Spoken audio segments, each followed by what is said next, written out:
Kapatid, alam ng Diyos ang nilalaman ng iyong puso. Nalalaman din niya kung ang puso mo ay lubusan ng gumaling sa napakasakit mong nakaraan. O may mga bagay pa na kailangan pang paghilumin sa loob ng puso mo. Kaya magtiwala ka lang sa Kanya, sapagkat Siya ay laging gumagawa ng mga bagong bagay para sa ikabubuti mo.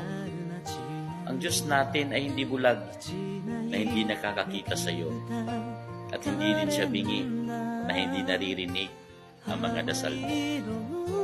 Pagkatiwala mo lang sa Kanyang lahat at manalig ka habang ikaw ay naghihintay sa kasagutan ng iyong mga dasal.